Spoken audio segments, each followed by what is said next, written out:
Airboat time. Finding the right balance between vehicle time and time on foot took some work. Driving at full speed propelled players through the world quickly, and in early playtests we felt that players were missing out on exploring and taking in the game's detail. Exploration and world examination are core values of Half-Life, so we didn't want the vehicle to eliminate that. To address this, we added periodic spots where players could get out and explore small pockets of dense detail. Additionally, as the physics system evolved, we were learning new ways to use it. These spots off the airboat let us introduce an element of discovery around physics, like dropping crates into the water or combining barrels to raise a ramp. This gave players a chance to interact with water and physics in different ways.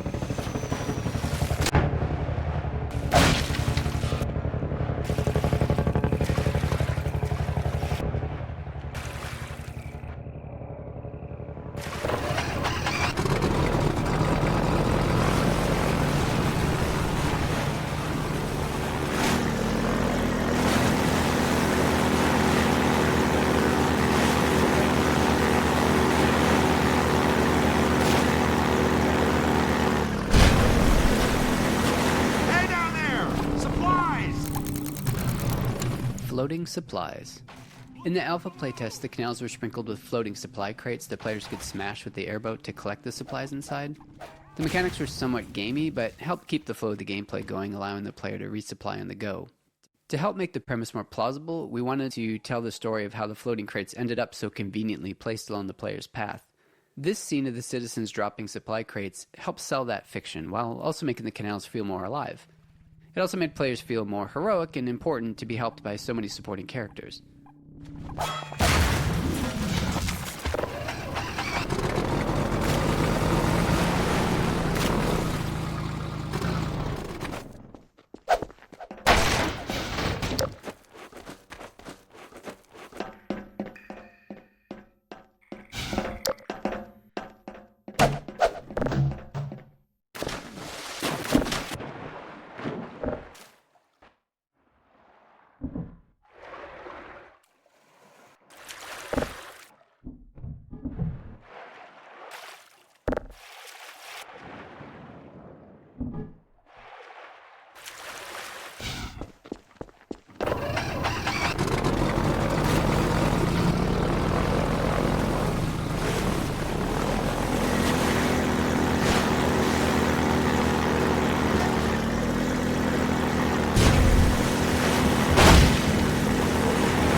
Zombie surprise. There's a little bit of a cheeky jump scare in this sewer pipe. Players wander in here, all focused and curious, and then an underwater zombie pops up, almost always scaring the pants off of playtesters. One fell completely out of their chair, and we mark that moment as a success.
Grenade Intro.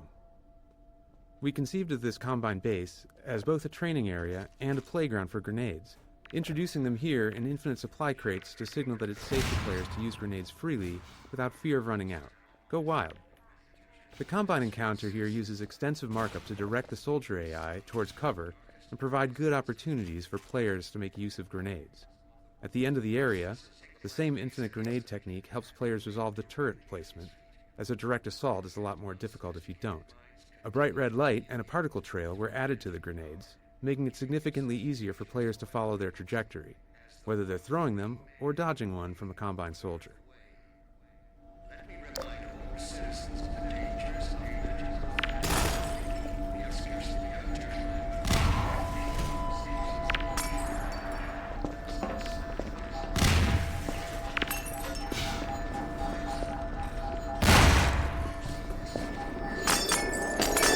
Resistance.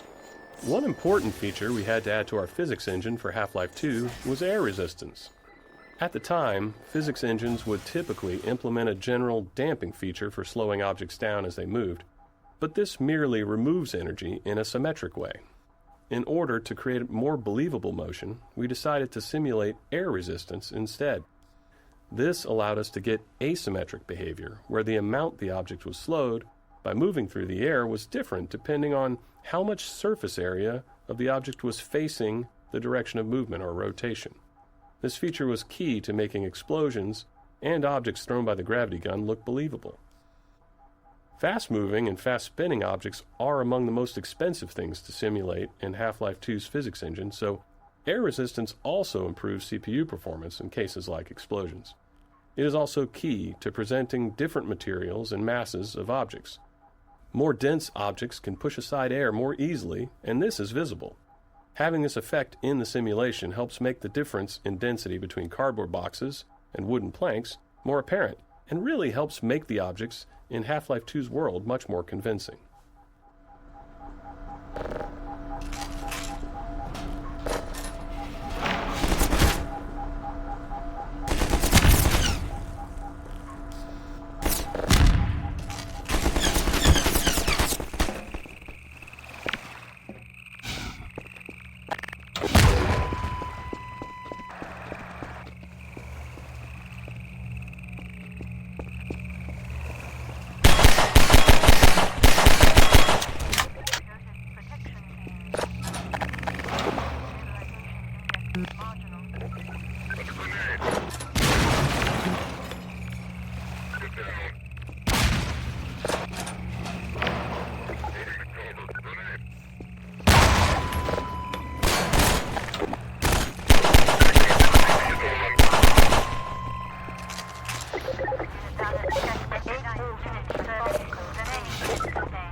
Puzzle layers.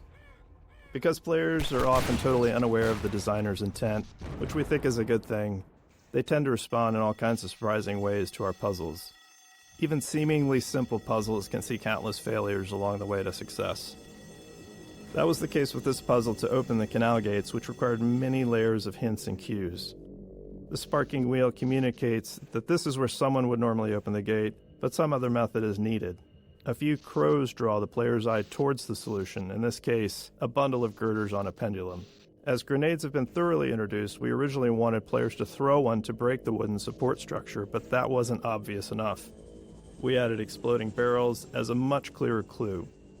But even after solving the puzzle, some players didn't realize that the gates were now open, which led them to endlessly explore the base interior looking for another exit. So we had to remind them of their original problem, the broken gate. We added smoke, the alarm klaxon, and a spinning light, and it was then that we finally started seeing reliably good results in playtesting.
Metrocop strafing. The initial design of the airboat levels aimed to challenge players with tight maneuvers under pressure from Metrocops. The Metrocop strafing fire pattern was meant to make players slalom around the shots as they sped through, but in a review process, internally known as Overwatch, some playtesters felt frustrated being shot at without a way to retaliate. They wanted the airboat to feel powerful and unstoppable. Based on that feedback, we refocused the levels to emphasize empowerment over challenge, shifting from dodging attacks to fast-paced combat, speed, and busting through barriers.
Skybox. We've always needed to render a world that feels larger than our map limitations allow. In Half-Life 1, we used a cube map texture to let players see beyond the playable area. But in Half-Life 2, we wanted that view into the larger world to be dynamic, not just a static texture. Our map size limitation was about half a mile in each dimension, but we realized we could create a much larger outer world if we stored it at a reduced scale. So, we invented what we called the 3D Skybox. The 3D Skybox is a small box hidden within the actual game map containing geometry at 1/16th scale. Inside it, a reference point corresponds to a matching origin in the main map. Then, when we render the space beyond the playable area, we use the geometry from the 3D Skybox, positioned by that reference point and scaled up 16 times. Getting the lighting and fog to blend seamlessly across the transition from the main map to the Skybox presented some sticky challenges, but it worked. The result made the world feel significantly larger and more immersive than it had in Half-Life 1.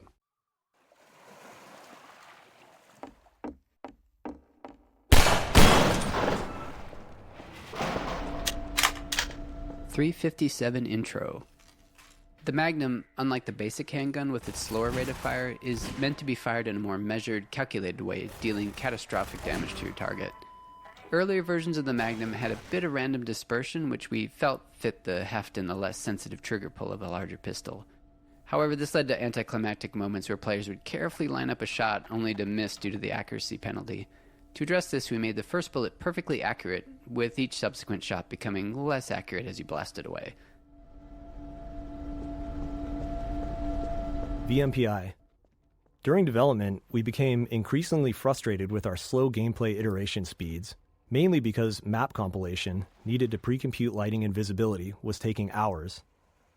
Computers in 2000 were far slower than today's, and they had only a single CPU core each. Inspired by SETI at Home, a distributed program that used PCs worldwide to analyze radio waves for signs of extraterrestrial life, we built VMPi, which was our own distributed system that spread the map compilation process across many Office computers. Today, these kinds of distributed systems run on giant GPU clusters, but at the time we just ran it on all the computers in our office. To deal with how our lighting code was evolving as quickly as our maps were, VMPi also distributed new exe files to everyone's computer too. In retrospect, this was a pretty terrifying security concept, just awfully bad. It's like the stuff of nightmares for IT folks, because we were sending an arbitrary executable to all of our work PCs and they would just run it. It was absolute madness. But it worked for us, and it did significantly increase our map iteration speed, and as a result, it ended up being a crucial tool.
The mounted guns were added here to help train the player on the gun's effectiveness against the attack helicopter for the final battle in the reservoir. This was necessary because up to this point, the helicopter was invulnerable to the player's weapons, and we had to give some indication that it could be harmed with larger weaponry. This was only somewhat effective in playtest due to the amount of pressure the player was under at the moment, which led us to developing the particle effects and sounds that would sell to the players that they were really doing damage.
Helicopter Bombing Run.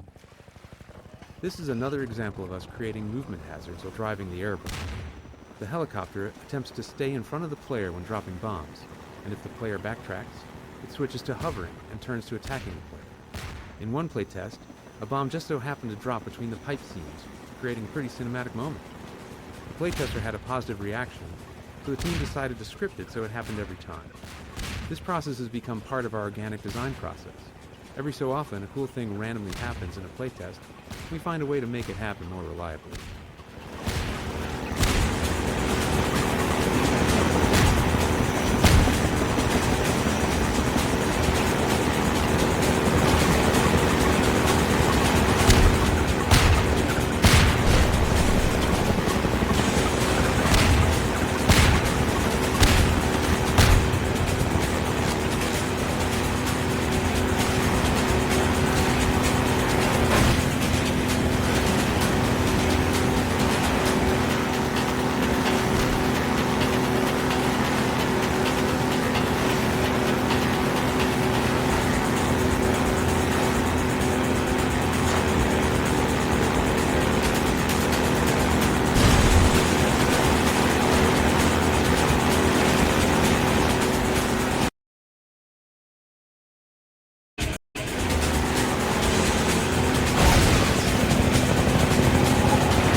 When making a cinematic action game like the first Half-Life, we'd always wanted to make some big spectacular destruction sequence, but we were never quite able to do anything like that. Half-Life 2's physics introduced a system for breaking physics small objects such as crates into pieces, which provoked the idea of doing something much bigger. We took a leap and tried breaking a smokestack into pieces as it fell. So we experimented with the masses until it felt better, refined the model, and added lots of smoke and audio to sell the effect. And there we had it. We had our big spectacular destruction moment. Ultimately, our physics made the sequence just barely possible in a way that maybe seems quaint by modern standards, but felt really awesome at the time. Because the simulation was unique every time we ran it, we had to take steps to avoid completely blocking the player's path with the big chunks of debris. The success of this sequence whet our appetites for the much higher fidelity cinematic physics destruction effects next seen in Episode 2.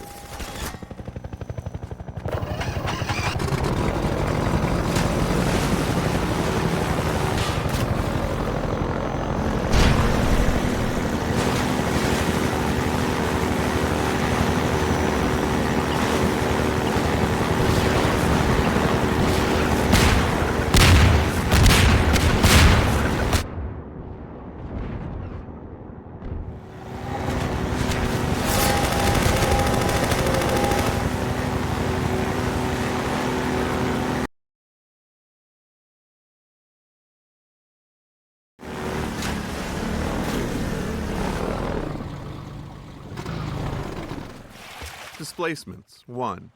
After Half-Life 1 shipped, our level designers and artists wanted a better solution for outdoor environments, so we built the first version of our terrain system. It was based on subdivided quads. To visualize this, imagine a flat square divided into a grid, where each point on the grid can be moved up or down. Level designers could lay out multiple squares and then use a paintbrush tool to shape hills and valleys by adjusting the grid points. For rendering, we used a special blended texture, which combined two different textures. Each grid point specified how much of each texture to use, allowing smooth transitions between surfaces like sand, grass, dirt, and gravel.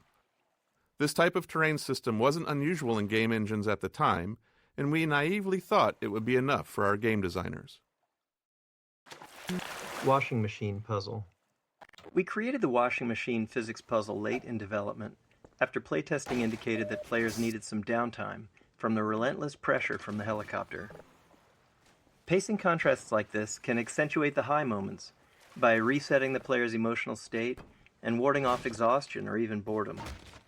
It was a positive sign that players reacted so strongly to all the work done to make the helicopter truly menacing, but if we didn't manage the stress of it, fatigue set in, which quickly started to feel like monotony rather than excitement. Originally, players quickly drove through this area, but because of the nice sunlight and composition of the canal here, we decided it was a good spot to pause the action and have the player spend some quiet time solving a puzzle.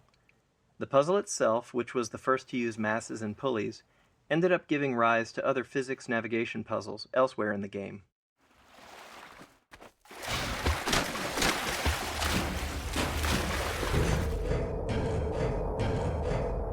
Displacements 2. Once the initial terrain system was up and running, we expected level designers to use it for outdoor spaces. Instead, they began experimenting, adding detail in unexpected places. They used the subdivided quads on the top of walls to create ruined edges, rounded off street curbs, and even attempted to make pipes. This met with varying success since the terrain system was designed for landscapes, not architectural detail. So we returned to the code mines, transforming the height-based terrain system into a fully 3D displacement system. Now, instead of only moving grid points up and down, designers could move them in any direction. This allowed them to add extra detail to all kinds of surfaces using blended textures to smooth transitions between the displacement quads and the BSP geometry. However, this required additional tech work to ensure consistent lighting between the two renderers, or those edges would have been noticeably mismatched. But with all this done, the level designers seemed satisfied, and we naively thought that this time it really would be enough. Displacements 3. With the general displacement system in hand, level designers didn't stop at adding detail to the world and returned to their original goals of building large-scale outdoor sections. This led to another round of updates to balance performance, ensuring the system could handle both fine detail and larger ground terrain. Texturing had to improve as well, especially to support complex structures like overhanging cliffs that weren't possible with the original height-based system. Designers, never one to rest on their laurels, also started using displacements to create caves and tunnels. While these additions looked great, they required even more technical adjustment. Eventually, we managed to wrangle the competing requirements of all the ways that displacements were being used, and they shipped in large sections of our game world. Looking back, displacements are a clear example of how technology and game design evolve together. It's a chicken and egg problem. We can't foresee all the ways a piece of tech will impact the game, but we also can't build the tech without knowing what it needs to accomplish. So, as is always the case, we have to build something. We start with a solid guess and see where it leads us.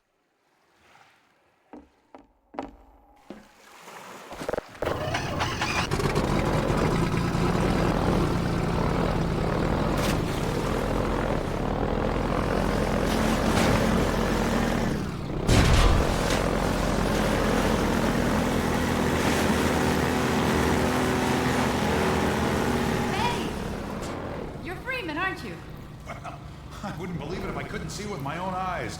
Dr. Gordon Freeman himself. Just in time, Doc. We gotta move out before the combine. We're just getting ready to pull out. We better hurry. Gotta tear down this camp and get out of here. Greetings to the free. I'll show you what you're up against. Gestures. Each of our characters had a library of simple animations called gestures, which we could easily layer on top of other body movements. While originally planned as a production savings to allow us to reuse animations throughout the game, we found they actually had more utility than that. Humans often repeat certain movements, and these can be markers of a specific personality. As a result, our gestures library ended up capturing the essence of each character, helping to unify our animation team's understanding of who those characters were. This made it much easier for our animators to share any one character's workload among themselves, which production often required.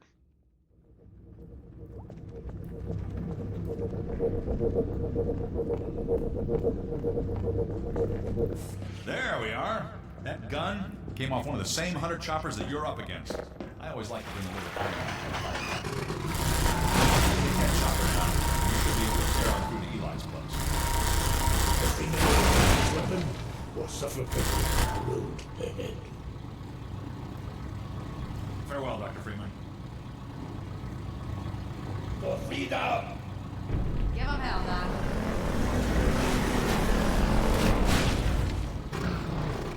Airboat Changeup.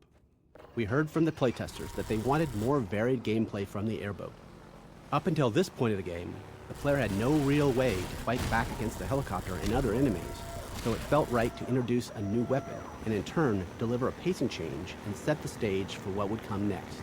In the subsequent areas, we added target practice to acquaint people with their new weapon.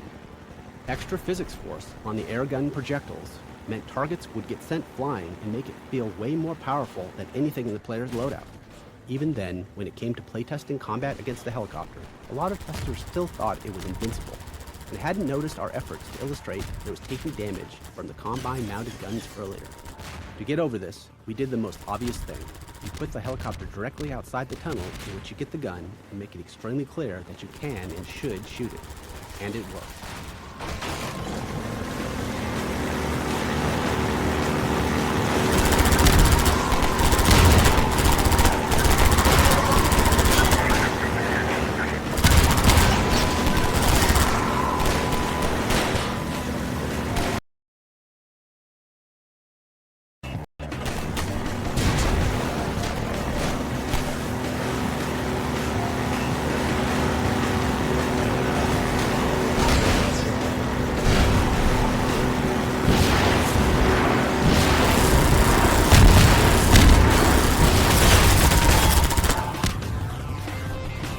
Skybox time of day.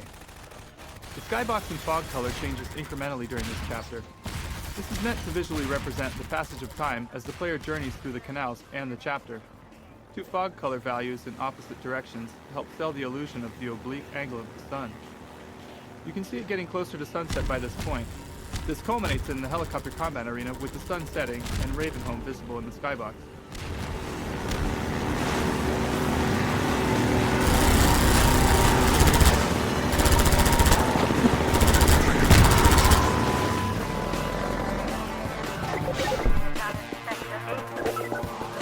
A Half-Life game is an ultimately linear experience, but we're always looking for ways to break up the player path and create non-linearity at level scale. This Lambda cache, replaced with a zombie and headcrab ambush, was entirely optional and built only to add some of that non-linearity to this section of travel through the canals.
Donkey Kong Barrel Ramp. This particular area, the drainage ramp, originally started as just an interesting piece of level architecture. But during playtesting, we quickly saw how fun it was to slide the airboat up and around the slope, so we added more elements to enhance that experience. This included Metro Cops dropping barrels down toward the player, and a little nod to the classic arcade game, Donkey Kong.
Helicopter Megabomb Origin. The Megabomb helicopter attack was based on a bug where a programmer accidentally removed the bomb drop cooldown, resulting in the chopper dropping hundreds of bombs all at once. It looked so cool that we decided that we had to keep it for the final shipping bombing run attack.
Arena Exit Gate.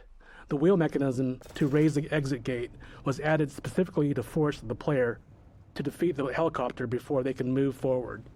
We often refer to elements like this as gating the player, using design elements to keep them from progressing until they've completed a necessary task.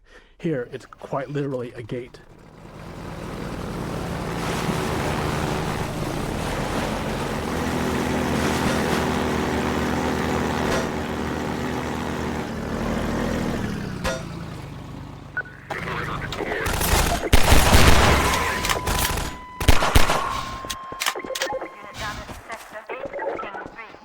Helicopter Final Battle.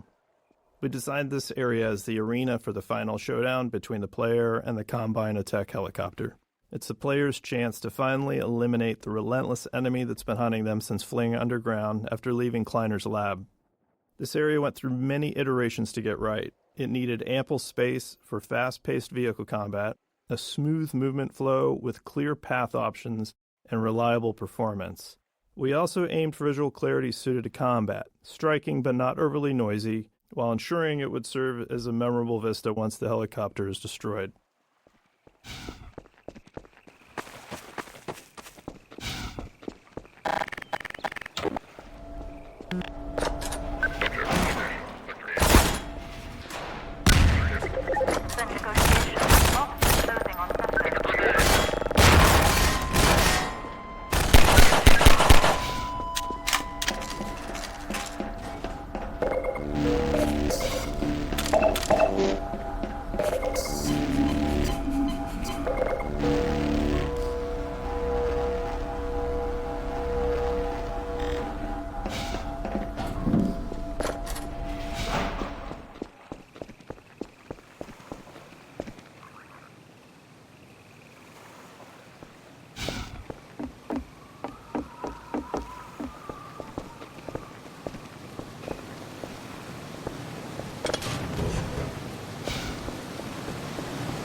Airboat wreckage.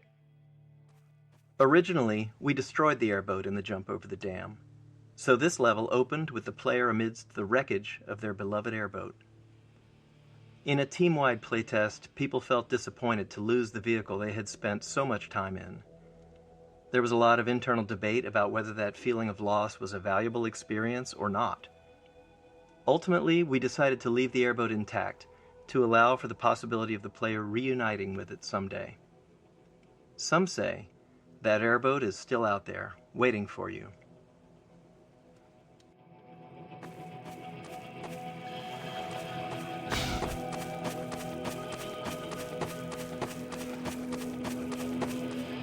Alex and Mossman.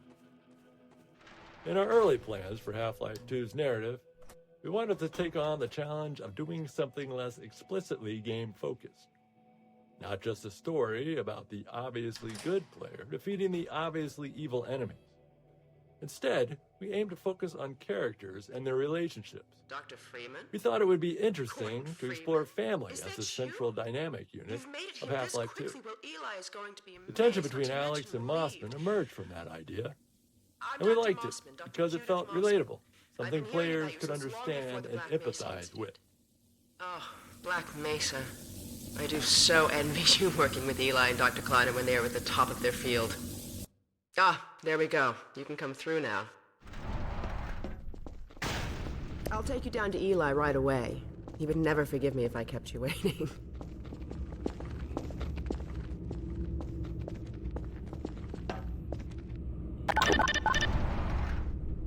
We could certainly use the extra help around here. We've covered a lot of ground in the last few months, but things would go so much faster if we had more people with your training. We're closing in on a reliable local teleport technology that the Combine still hasn't mastered. Eli thinks their portals are string-based, similar to our Calabi-Yau model, but they've failed to factor in the dark energy equations. They can tunnel through from their universe, but once they're here, they're dependent on local transportation. If they knew what we were doing with entanglement... Oh. Listen to me. I sound like a postdoc. I'm just so excited to think that we'll finally have the chance to work together. Where was I? Oh, yes. Dr. Kleiner compressed the Zen relay far beyond anything he imagined at Black Mesa. We've figured out how to use Zen as an unexpressed axis, effectively a dimensional slingshot, so we can swing around the border world and come back in local space without having to pass through. Oh, here's Eli now. All right, good. You keep right on. Eli's lab. We built Eli's lab after Dr. Kleiner's, which gave us a better understanding of how to set up and design effective choreo scenes. As a result, we were able to create a more complex scenario with more opportunities for it to respond to the player.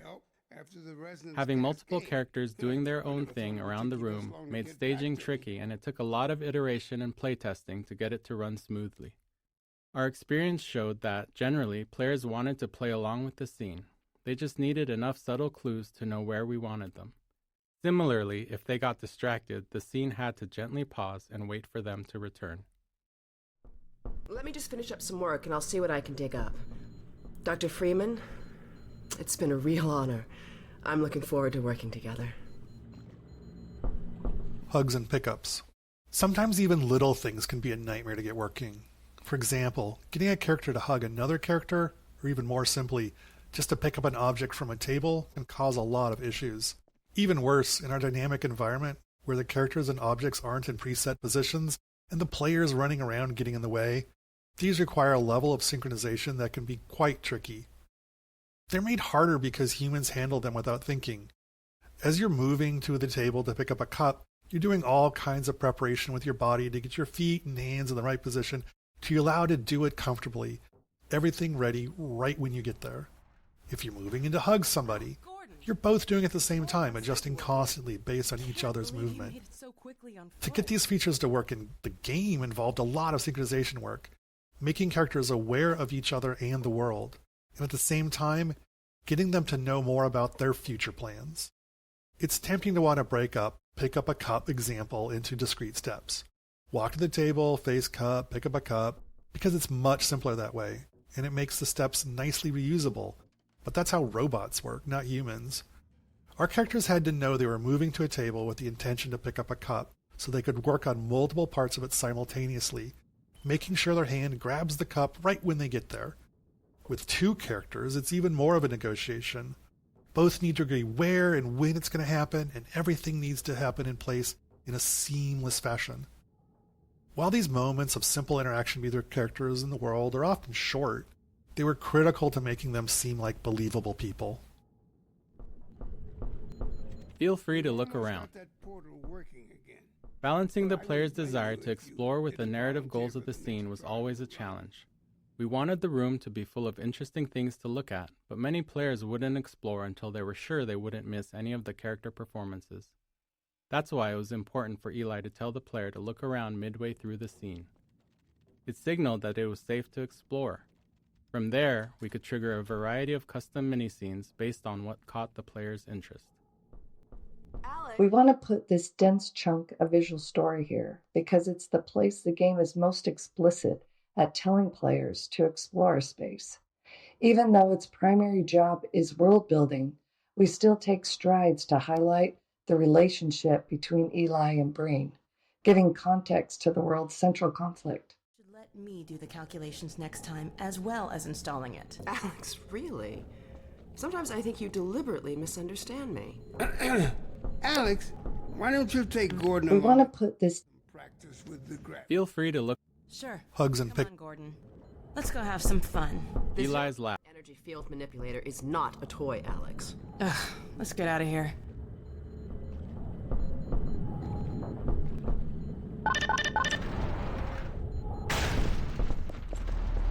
So I see you've met Mossman. Judith Mossman was originally based on a character we had planned for a section of Half-Life 1. That section was cut from the base game and reused in Uplink, but without the character. We consider her the most complex character in Half-Life 2. We knew we'd be walking a tightrope with how the player felt about her even before Nova Prospect, because the player's trusted sources don't agree. Eli likes her, but Alex doesn't. We recognized there was a limit to how much complexity we could pull off in relationships, but we felt that a stepmother-daughter dynamic was something players would understand. Whether or not you agree with Mossman, she's doing something heroic. She risks being a double agent to get the information she needs to protect Eli and Alex. She just didn't plan for Gordon.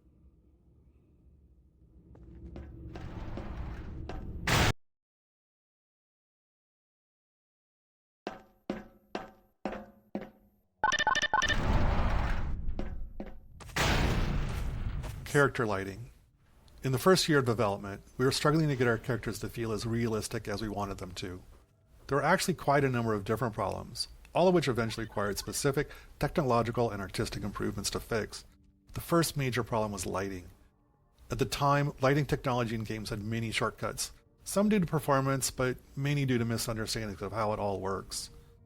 To make characters look good at the time, models and textures had to be created with much of their lighting solution baked into them, like shadows and glossiness. The characters looked cool, but they also looked like video game characters. We started building Alex with this approach, because that was how you were supposed to do it. We used the baked solutions and lit her like a movie actor, essentially as if she had a custom lighting rig that followed her around and ensured she always looked good. But it didn't really work. The range of lighting environments and the dynamic nature of video games meant that she'd look great in some environments, but always end up looking terribly unrealistic at some point. We tried iterating on our lighting rig, increasing its capabilities, but eventually it felt like we were at a dead end. Returning to the drawing board, we decided to try a different approach.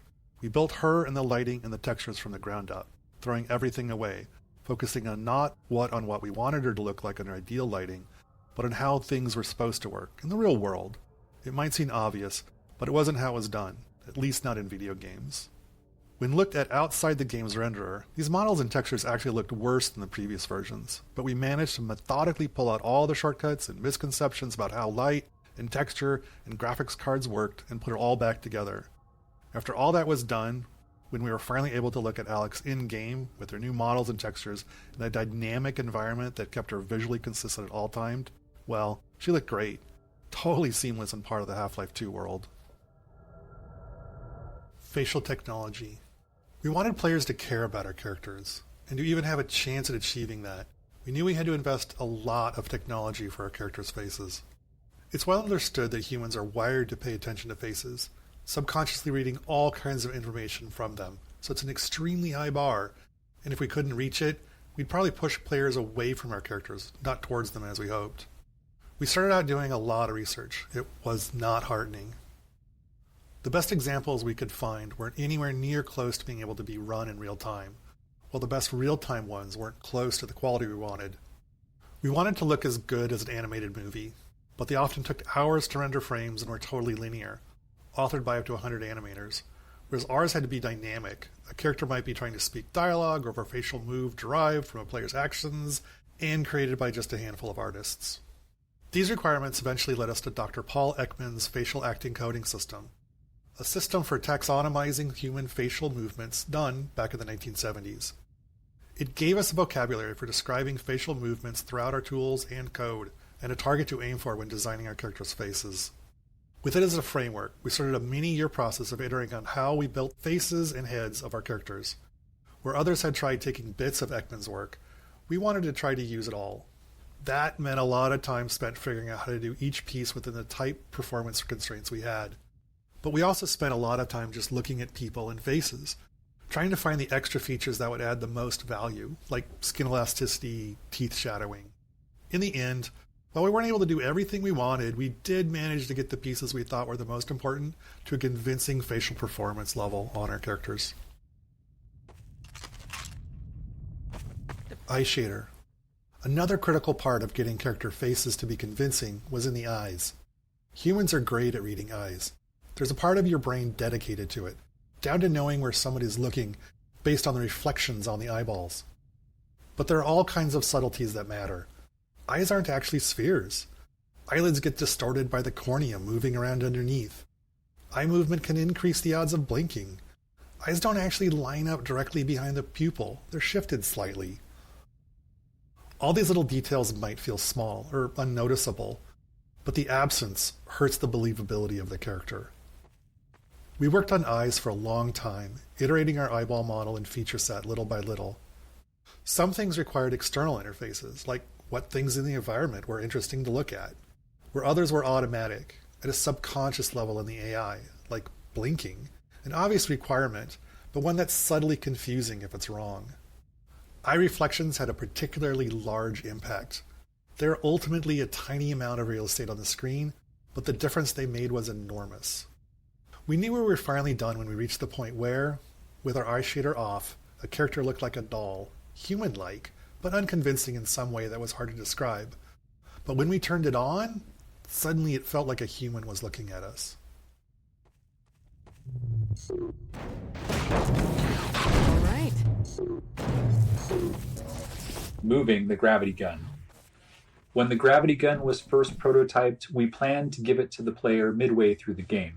But as playtesting progressed, we saw the strength of its design and realized the gravity gun, and more importantly, the ability to launch saw blades at zombie faces, needed to come earlier. That meant Eli's lab also needed to move earlier too. It was a significant change, but it was crucial to Half-Life 2's success. It serves as a good reminder that storytelling and gameplay are intertwined, and neither can always take priority. They have to work together.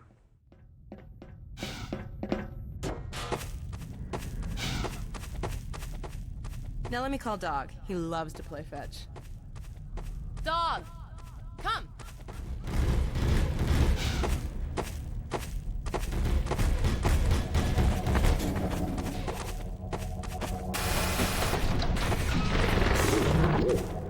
Good doggy. Gordon, this is Dog. My dad built him to protect me when I was a kid. First model was about yay high. I've been adding to him ever since. Haven't I, boy? Okay, Dog, let's play catch with Gordon. You'll need to use the gravity gun. Go ahead, Dog. Throw!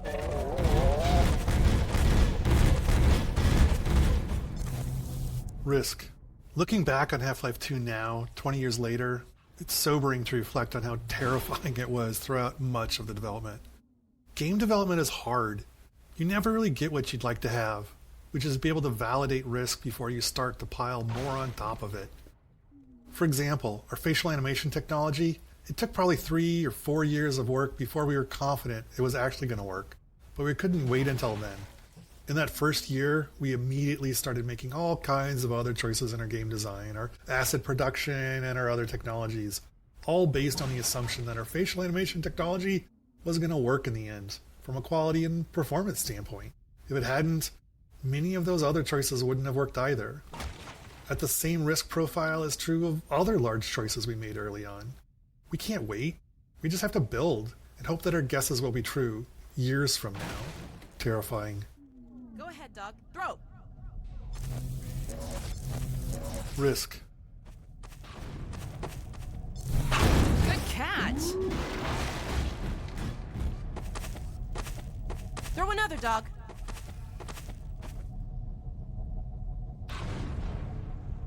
Awesome! Another one, Dog.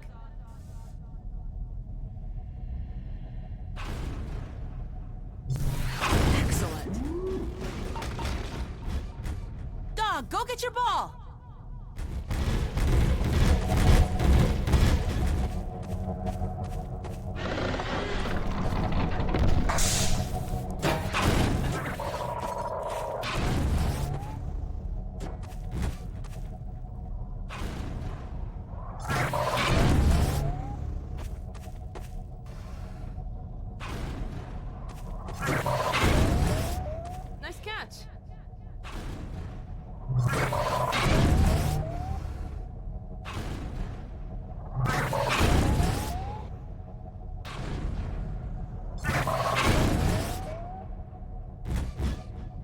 Dog.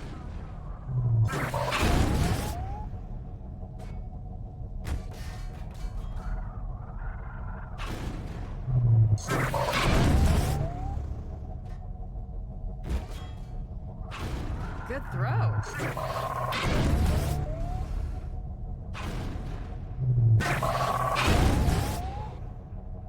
When I told you Dog liked to play fetch, I didn't tell you who could fetching, did I?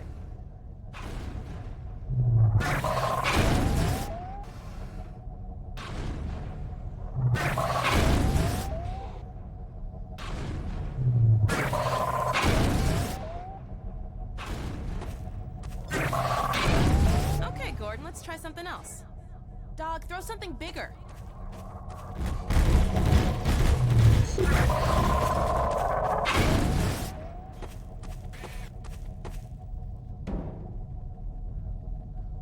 No, dog.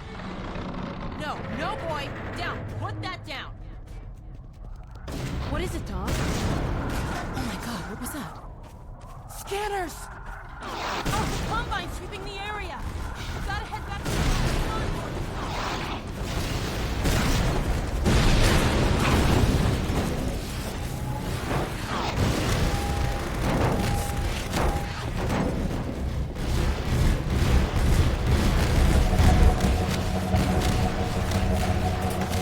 Dad! Alex, do you read? Alex! What's going on in there?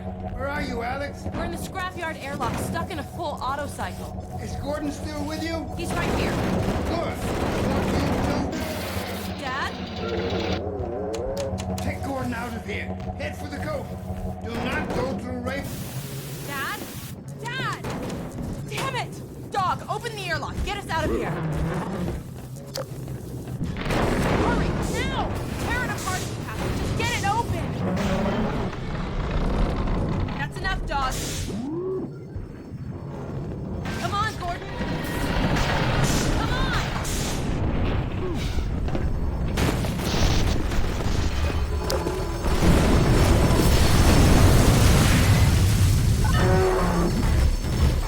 Gordon, you need to get out of here.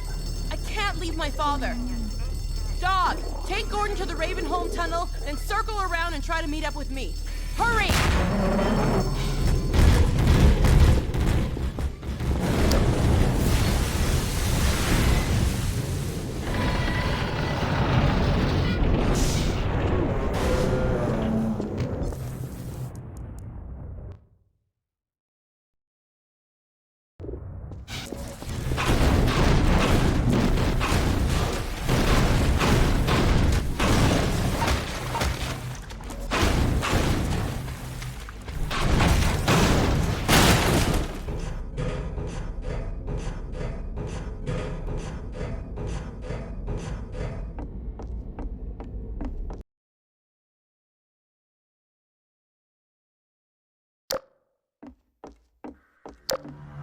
As we finished up our work on Ravenholm, we couldn't shake the feeling that the transition from Eli's lab just wasn't working.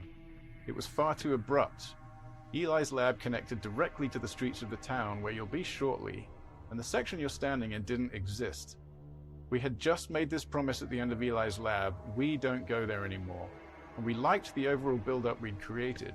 But when the player got to Ravenholm, they were immediately dropped into combat with zombies without any room for tension building. So we built this section and the subsequent tight corridors to address that in a way we were happy with.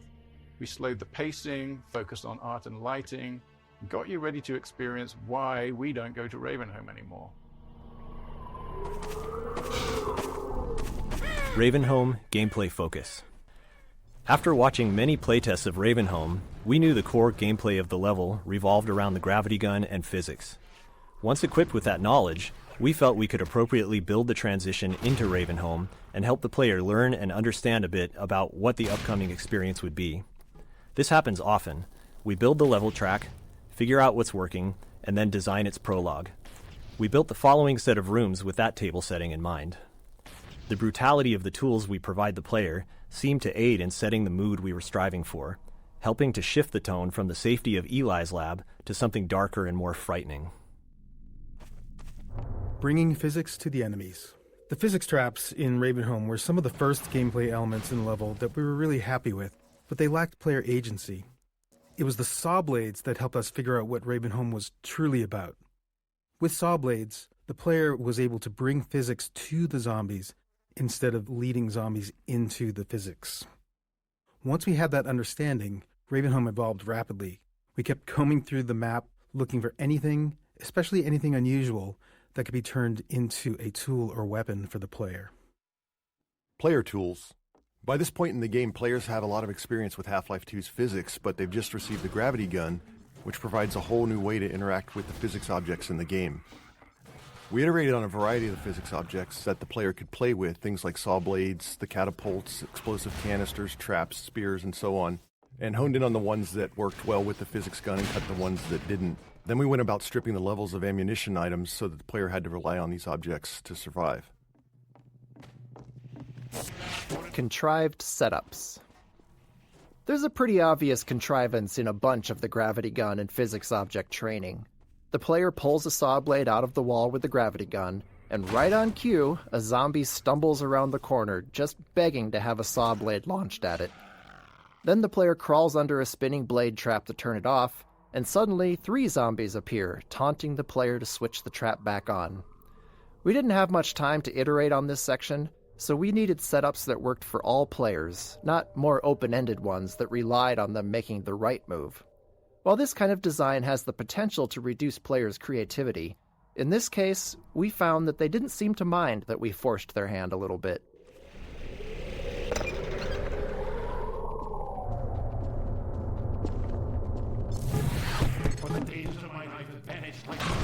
Paint cans. Once we started to succeed at making the gravity gun and physics gameplay the core of the Ravenholm experience, we started to go through the levels and look for objects that we might have overlooked as we were busy working with the really aggressive things like saw blades and exploding canisters. One of the things we found was the paint can, and it was simple enough for us to sort of reinforce player expectations by having the paint cans splatter paint on the zombies when you threw one at them.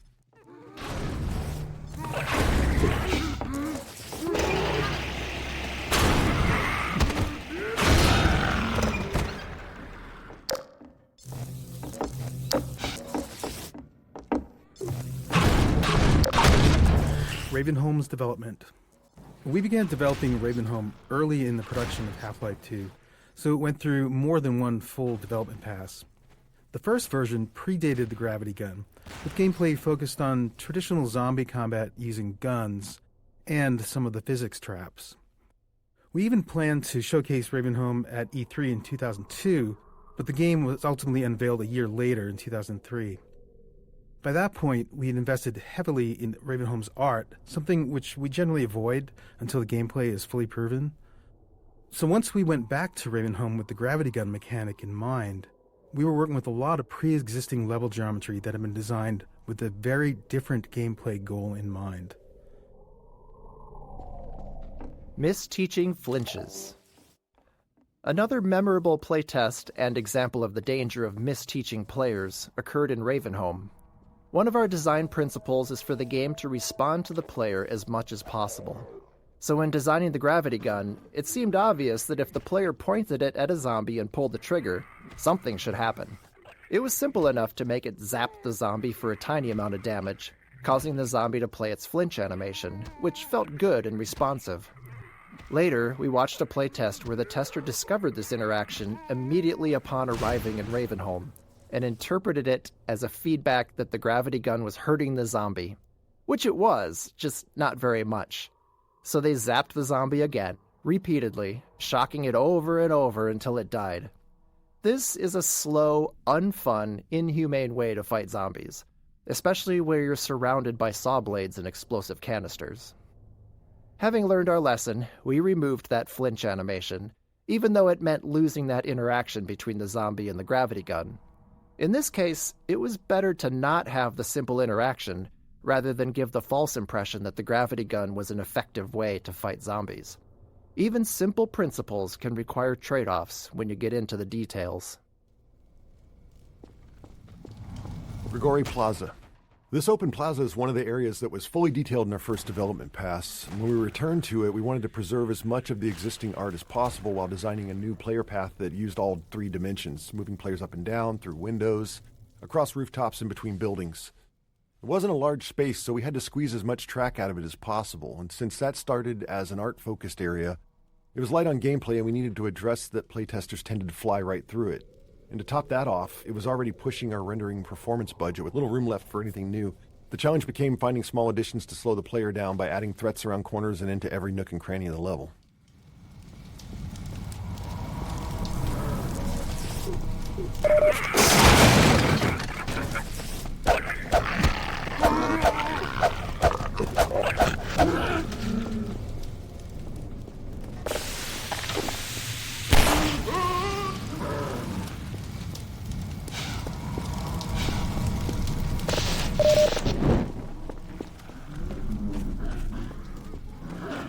hallway cupboards.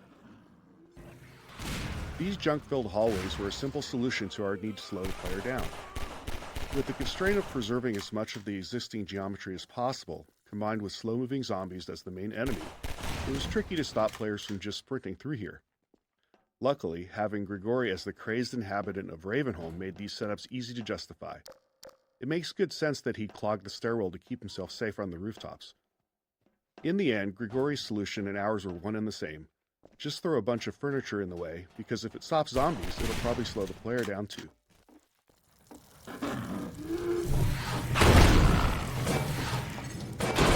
Poison head crabs. This room unintentionally introduces poison head crabs.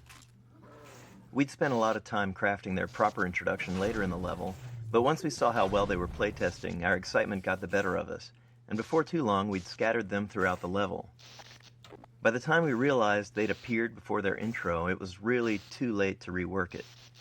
Fortunately, a tight room of poison head crabs works as decent training, because their design avoids a common issue with combat training. Typically, players are stressed, and they can get frustrated if they die repeatedly without understanding why. And sure enough, we encountered that problem when trying to train the player with both poison head crabs and their source, the poison zombie. However, poison head crabs can't kill the player by themselves. So, while stressful, a room full of them at least avoids that frustration. Even with all the work we did to try and make a connection between this lever and the outside electric fence in the players' minds, some testers would still flip the lever and not know what they'd done. They'd even wander around, flip the lever back on, and wander around some more. With not much time to spend on making the connection clearer, we elected to just have the lever break off. This prevented players from undoing their progress and added to the feeling that Ravenholm was an unreliable and decaying environment.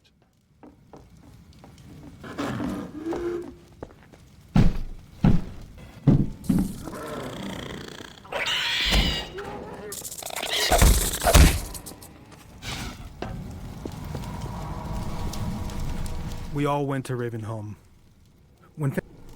Fire trap. This fire trap was originally intended as a visual showpiece for the fire system before a level designer repurposed it as a gameplay element for Ravenholm. It was almost cut many times during development due to the performance impact on the low-end PCs because of all the overdraw involved with the transparent sprites. In the end, there was a programmer who felt that it was important enough to the gameplay that it was worth doing the work to solve the performance issues and make sure we could get it into the game.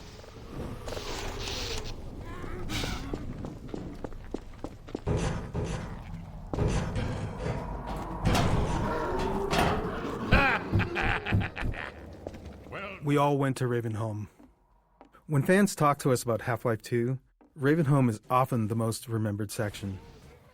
Thanks to its multiple development passes and the density of the material in it, more members of the team are represented in Ravenholm than anywhere else. It was where we figured out how to apply our artistic pipeline to the set pieces and mood we wanted, how physics and gameplay combined with the gravity gun, how headcrabs and zombies need to evolve for Half-Life 2, and much more. Looking back on it now, it reassures our belief in individual empowerment over centralized design. Ravenholm is dense, highly efficient in its gameplay and artistic execution, and the sum of many small contributions by individuals who understood how they could push it just a little further with their own unique capabilities. Car crushers. These car crushers required some adjustments and quite a bit of work to our physics damage system. There's always a challenge when big physics objects interact with non-player characters. For instance, if the physics can push the NPC, it might shove them somewhere they're not supposed to go, leaving them unable to recover.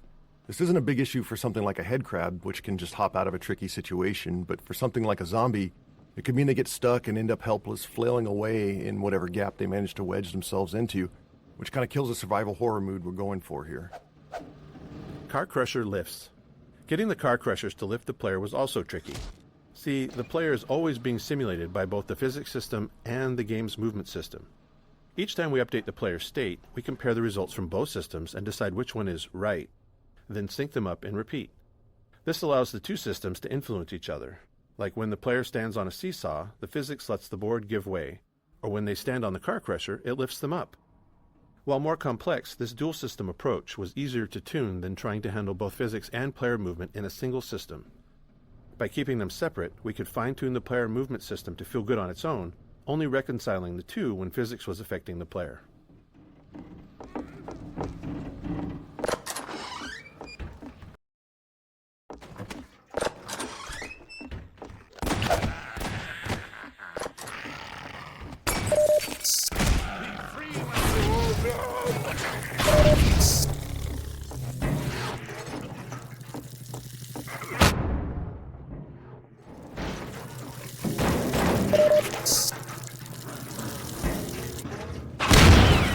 It is you, brother. I apologize. But no harm done. My bullets are the least of your concerns.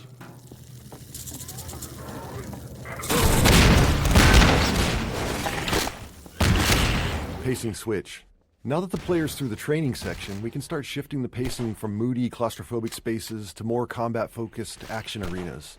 With the player familiar with the various physics tools in the environment, we can start mixing those into open spaces and just give the player the freedom to choose their approach. Although they call me Christ, I care not, for thou art my helper.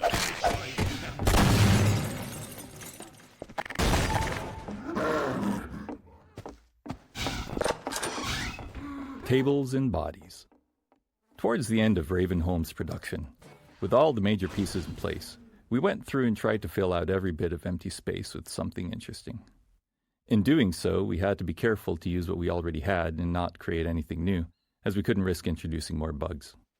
Often, as in this room, we were trying to add new moments of gameplay, while also adding more detail and storytelling to the area. Small scenes like this allow an attentive player to think about what they're seeing and what it might mean for what they'll encounter next.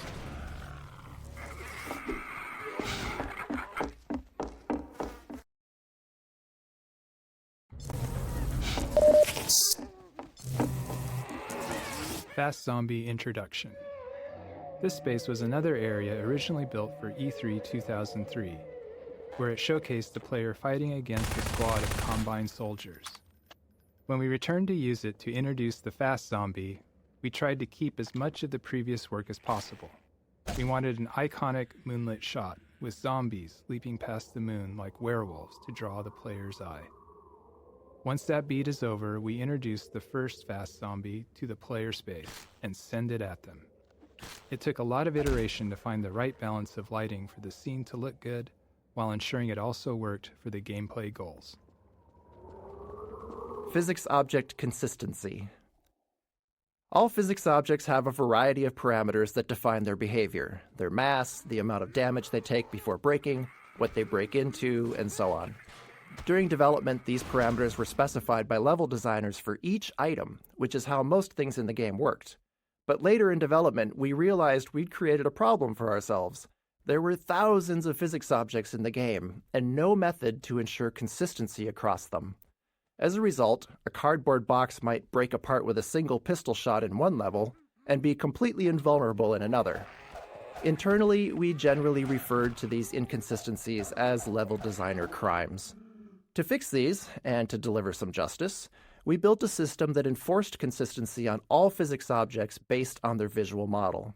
Since most of the game had already been built, we were forced to allow level designers to explicitly opt out of this system for rare edge cases where they needed to do something criminal to preserve what they'd designed. Internally, we refer to these designers as recidivists, some of whom perpetuate their life of crime at Valve to this day.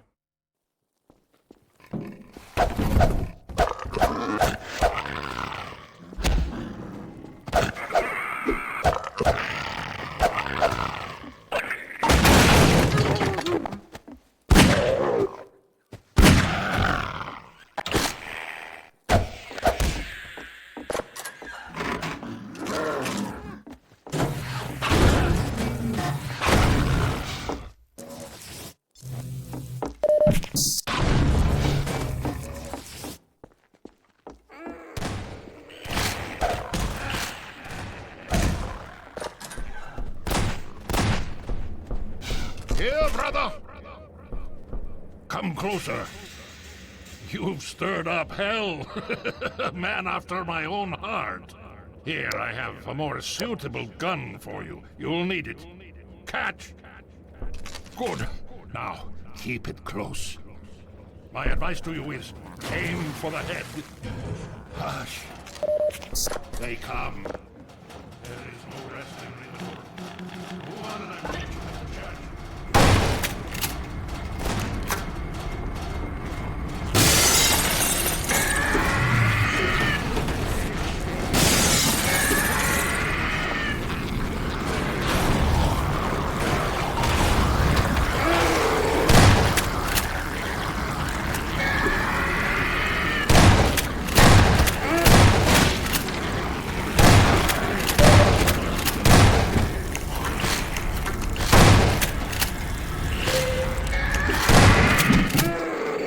Zombie Introduction. Constraining the player in a tight space while providing them with a view outward is a useful way to increase the chances that they'll notice something we want them to see. Here, we draw the player's attention with the sound of a whale before the poison zombie itself becomes visible. Originally, this encounter was also the first time players faced poison headcrabs, but as mentioned in an earlier node, we got far too enthusiastic in proliferating poison headcrabs around the level and ended up spoiling their joint introduction here. In the end, however, these first encounters worked better as separate instances anyway.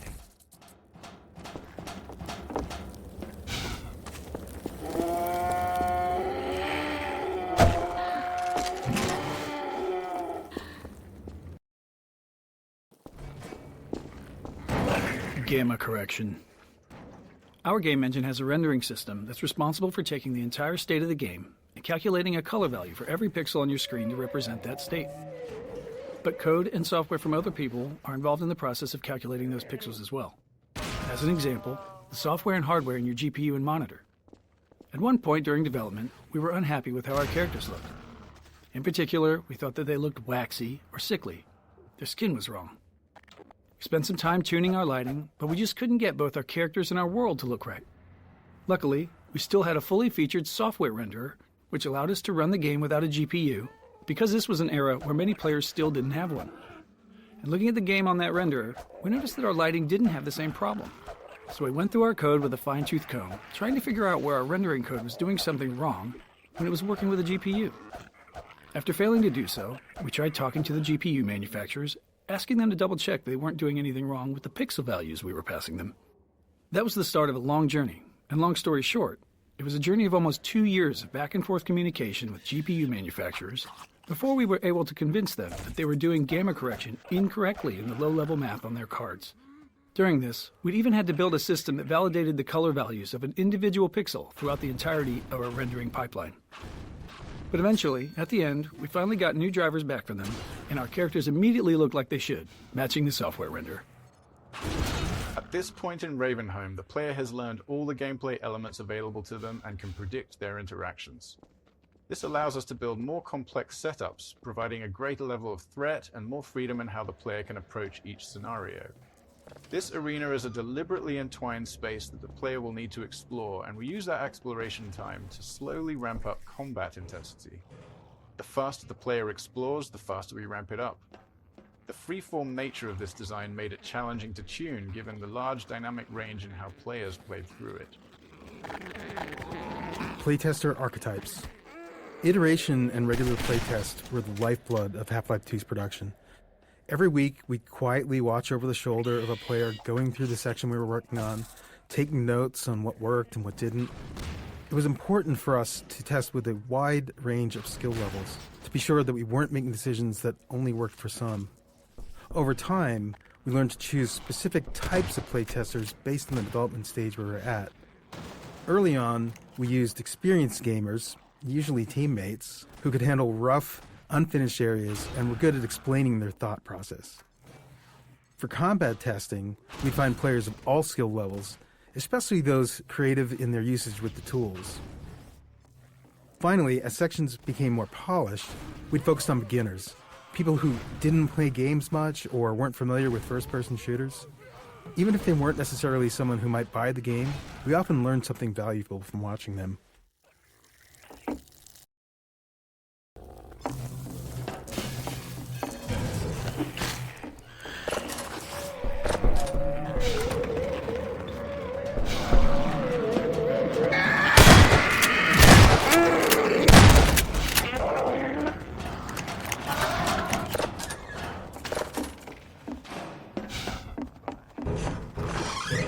final arena.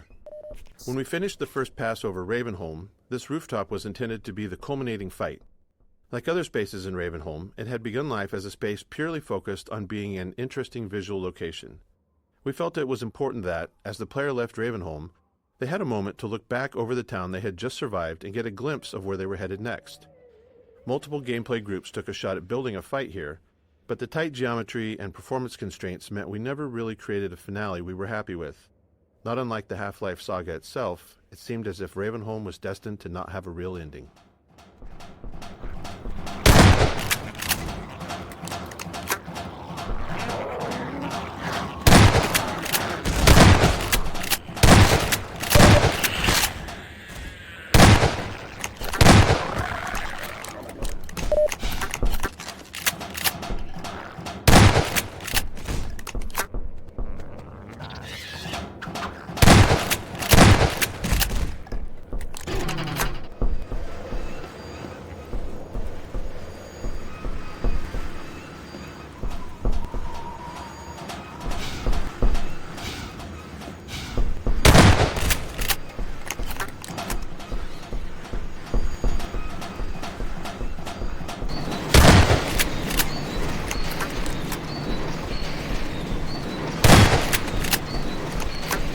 Almost there, brother.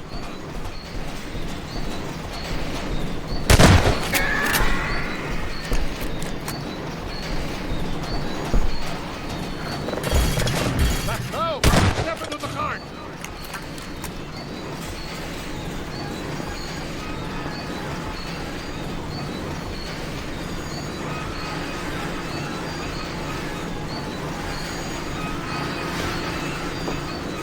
Greetings, brother. And so we meet at last.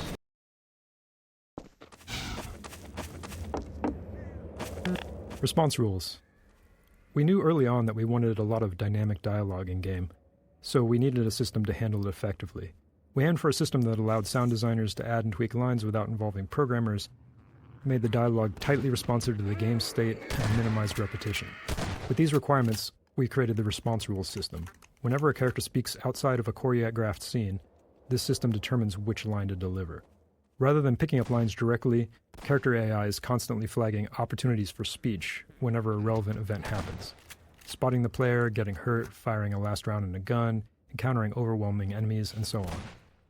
With each opportunity, it sends the response rules system a packet of data about the game's current state, and the system returns the most fitting dialogue line, if there is any. This setup allowed our sound designers to create a detailed decision matrix for dialogue. For example, a character might have a different set of lines for announcing a reload while under fire versus after the end of a fight, or if only one ally is left standing, or if there's a strider in sight, etc. By the time we shipped Half-Life 2, we felt we'd only scratched the surface of this system's potential. It became a core feature of Episode 1's Alex, and went on to power the dynamic dialogue in our later games, including TF2's classes and the cast of Left 4 Dead. The real final arena.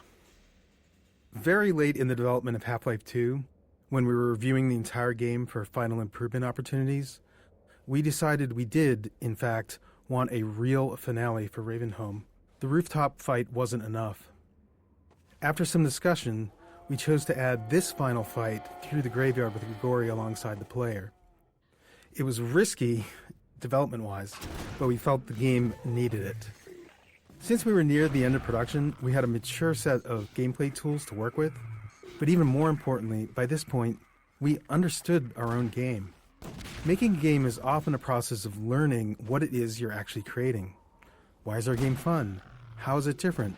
What are the most important elements?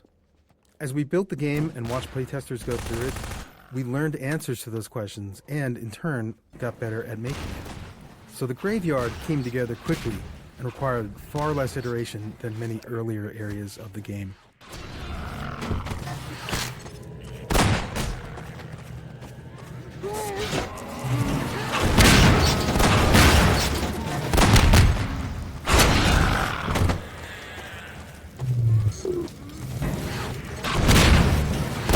Balm for your affliction, child.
while I hold the gate!